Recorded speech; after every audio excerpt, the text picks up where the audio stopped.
L'engagement des anthropologues de l'Université Laval avec la nation Atikamekw a débuté à la fin des années 1970.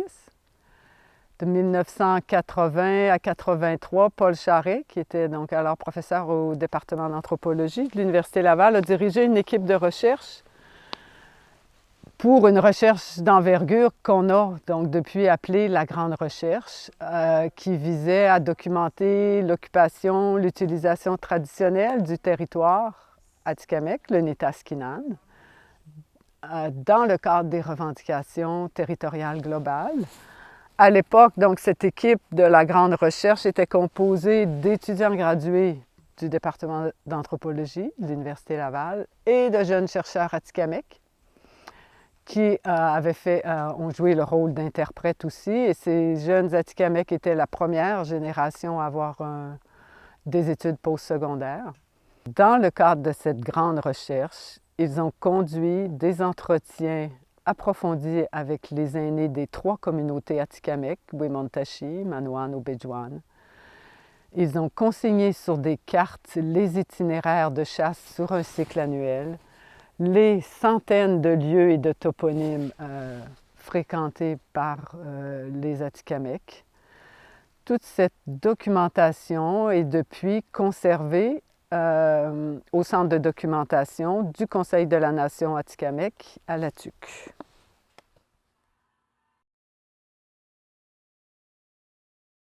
À partir du début des années 2000, on a commencé à élaborer un projet qui visait plus spécifiquement la documentation, la valorisation, la transmission des savoirs traditionnels, savoirs Atikamekw traditionnels en lien avec le territoire, en lien avec le monde de la chasse, avec l'univers forestier. Et c'est comme ça que va naître le projet Atikamekw Kinokiwin, Kinokiwin qui signifie mémoire vivante.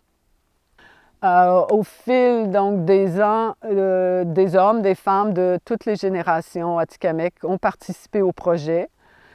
J'entends par là donc des aînés qui avaient vécu la vie autonome sur le territoire, des hommes et des femmes de la génération des pensionnats, cette première génération donc, qui avait eu une éducation postsecondaire et qui était et encore très impliquée politiquement et culturellement, et des jeunes adultes qui ont été socialisés et scolarisés dans les communautés.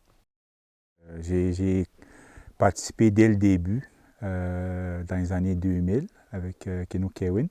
Je pourrais dire que pour moi, ça a été formateur. Quand je regarde ce projet-là et où est-ce que je suis rendu aujourd'hui en tant que chercheur, en tant que coordonnateur de services culturels, en tant que collaboration avec toutes les universités. C'est vraiment avec ce projet-là que ça a été comme formateur. Ce que je dirais, quand on a commencé en 2006, à peu près, quand j'ai commencé à collaborer du moins, jusqu'à aujourd'hui, c'est très différent. Puis ça a été comme, je pense qu'on on a comme évolué tout ensemble dans ça, comment penser une recherche, comment travailler ensemble en tant que nation autochtone, en tant que chercheur autochtone, puis en tant que chercheur non autochtone. Donc, à l'intérieur du projet Kinokiwin, parmi nos réalisations, un site Internet qu'on a appelé Atikamekw Kinokiwin, qui est destiné aux écoles Atikamekw, écoles primaires, secondaires des 3 communautés Atikamekw, et qui entend mettre en valeur les savoirs Atikamekw sur le territoire, l'univers de la chasse, et rendre disponibles toutes les données de la Grande Recherche conservées au centre de documentation. On a voulu, avec le site Internet, rendre hommage aux aînés qui avaient témoigné au début des années 80 de leur mode de vie et donc rendre accessibles tous ces savoirs aux jeunes générations. Comment transmettre ces informations-là, puis que ce soit quand même fidèle à la façon traditionnelle de transmettre. Et c'est ça, là, à un moment donné, c'est sorti. Ce n'était pas encore la grosse mode de parler des sites web, puis etc. Puis ça avait été amené. Même moi, je me rappelle, j'étais comme un peu réticent, je ne sais pas, parce que je me rappelais ce que les aînés disaient. Mais à un moment donné, on a embarqué, puis je pense que c'est vraiment, c'est aujourd'hui une chance qu'on a ça, parce qu'on a comme, il y a beaucoup, beaucoup d'informations dans ce site-là, puis ça amène beaucoup. Ça va amener aussi beaucoup à la nation, parce que présentement, on travaille sur un programme d'histoire, puis c'est une bonne plateforme pour mettre les informations dans ce site-là. Et on retrouve dans le projet quantité d'exemples, que ce soit au niveau de la chasse, de la cueillette des plantes médicinales, des bleuets, les chants, le chant du tambour, on parle des raquettes, et on parle de l'histoire de leur grand-père, on parle de l'histoire de la nation Néhérouisiok, l'héritage qu'on transmet pour continuer à valoriser son identité à travers sa langue, à travers les connaissances et le savoir de l'environnement, de la forêt. Et c'est comme ça que nous sommes allés consulter aussi les aînés, demander leur avis sur tel sujet. À l'intérieur du projet, Kinokewin, à l'époque, 2 doctorants en anthropologie de l'Université Laval, Laurent Jérôme et Benoît Etier, qui ont participé au projet Kinokewin, ont depuis obtenu des postes de professeurs. Laurent Jérôme à l'UQAM, Benoît Etier à l'UQAT, donc poursuivent ces recherches de collaboration avec les Atikamekw sur toujours la question de la relation au territoire, de l'affirmation des droits, de la transmission des savoirs, de l'affirmation donc politique et culturelle. À leur tour, vont chercher des subventions pour travailler donc auprès des Atikamekw pour mettre en œuvre leur projet de société. Je suis embarqué en 2007, donc qui correspond vraiment à mon entrée à la maîtrise en anthropologie à l'Université Laval. Donc j'ai vraiment eu la chance là, de participer aux réunions du projet, puis ça m'a vraiment permis de connaître les besoins identifiés par les membres de la nation en termes de recherche. Donc comme étudiant à la maîtrise, c'est vraiment précieux parce qu'on souhaite toujours là, élaborer des projets de recherche qui soient en phase avec les besoins réels et les intérêts des membres des communautés. Donc, participer d'entrée de jeu au départ à la maîtrise avec ce projet, en participant aux réunions, ça a vraiment été une porte d'entrée vraiment importante autant pour mon parcours à la maîtrise, puis ensuite au doctorat, parce que j'ai pu poursuivre là, dans le projet aussi au doctorat.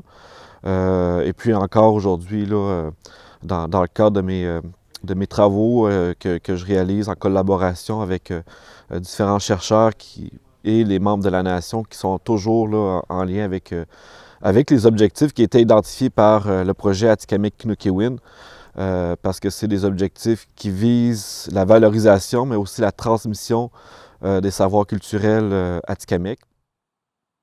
Donc, les chercheurs non autochtones qui travaillent en milieu autochtone doivent être définitivement à l'écoute.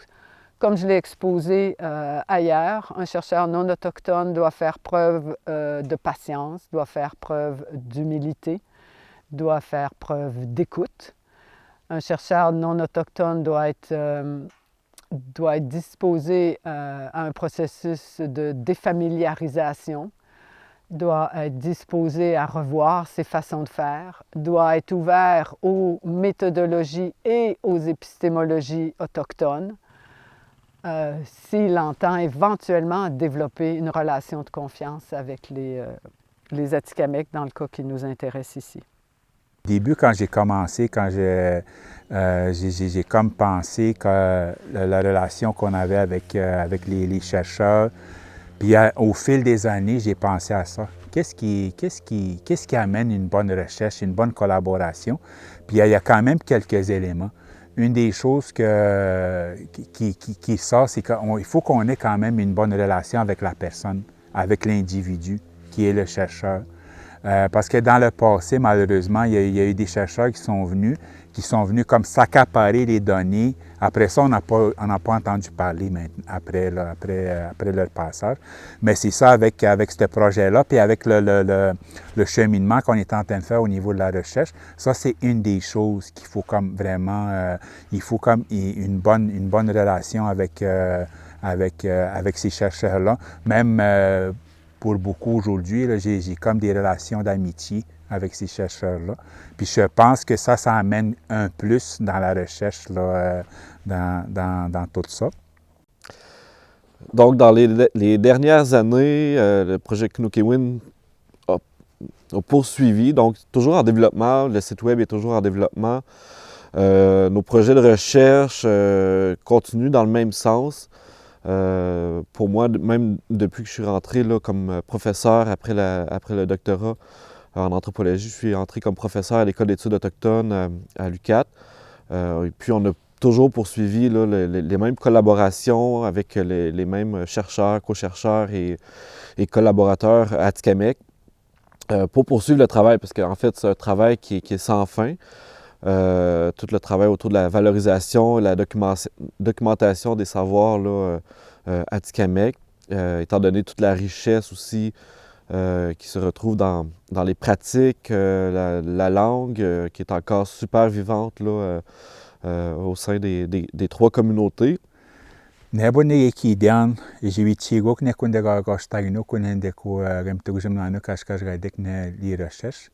Ngwene kone majibut ne joria ki jiwichigo nanu etuk ne joria majaj ki nan totus gadio iskete nanu kunde kekirano aje armat kunde maji diktao kunde ostagino yekushis au de jiwichiem gok kirajande maji neginde jiwichi ejik ne majinde etajik ne nero demirtajik majande nibra maustagino nengi kidan ne ko maji kunde nibra wik ndani geshkwagino armud moktanero armud mono dorizwinio skina niget makwat sokana au zande ne jiwichiem gok ne de ko tapskod no demir nano kirga negindaga kaksna dega ga odimirujik ne kici eksna magi inik ne kashka dagni jigem tugzmanok li chercheur.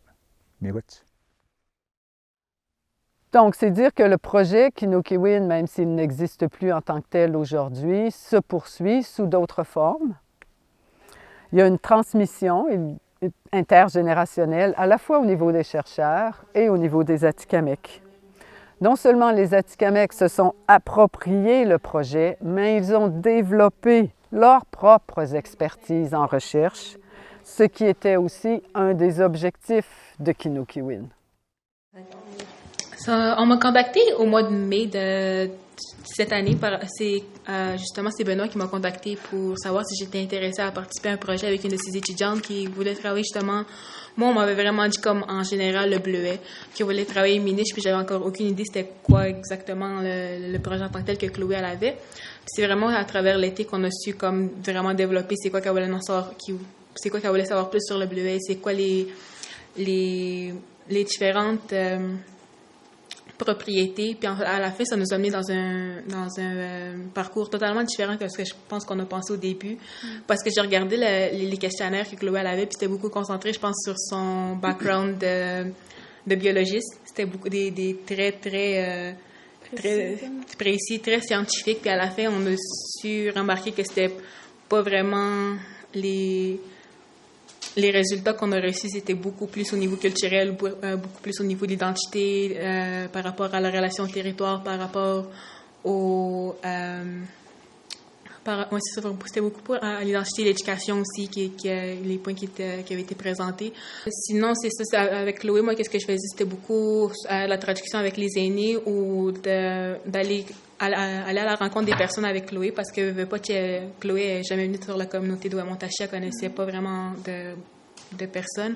Fait que c'est vraiment de pouvoir aller à la rencontre puis discuter du projet. Puis des fois, qu'est-ce que j'ai remarqué aussi, que c'est plus facile pour les gens de la communauté de parler en Atikamekw ou de savoir qu'il y a une chercheuse Atikamekw aussi aux côtés des chercheurs non autochtones pour justement créer un pont puis savoir où les limites de certaines personnes se trouvent ou qu'est-ce que tu peux faire, qu'est-ce que tu peux pas faire, qu'est-ce que tu peux dire, qu'est-ce que tu peux pas dire. Fait que ça l'a vraiment comme aidé, je pense, autant Chloé que les personnes qu'on a pu interviewer.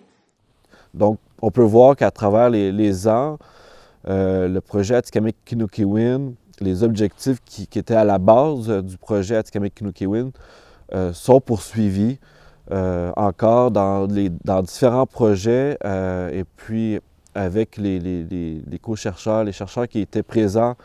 En tout cas, moi, quand j'étais là en 2007, les mêmes personnes sont mobilisées actuellement dans des nouveaux projets, mais qui sont tous liés là, au fondement, aux objectifs même du projet Atikamekw-Kinukewin.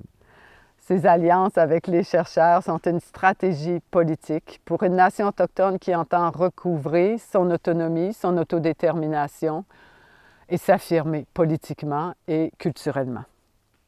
Une des choses aussi qui a amené beaucoup toute ma collaboration avec les chercheurs, puis beaucoup avec Kinukewin, à un moment donné, on s'est dit, il y a peut-être des recherches que c'est peut-être moins pertinent pour nous, que peut-être ça n'amènera pas quelque chose au niveau de la nation. Puis maintenant, pour beaucoup, on se dit, c'est peut-être pas nécessaire qu'on collabore à ces recherches-là. Parce que ce qui arrive, quand on collabore avec des recherches, c'est quand même du temps qu'on met beaucoup, et de l'énergie et même des ressources. Fait que là, puis quand on met ce temps et cette énergie-là, c'est pour faire avancer des dossiers ou justement au niveau de la recherche sur beaucoup de domaines. Fait que là, c'est pour ça que maintenant, aujourd'hui, on est comme, on se donne le droit de choisir nos collaborations.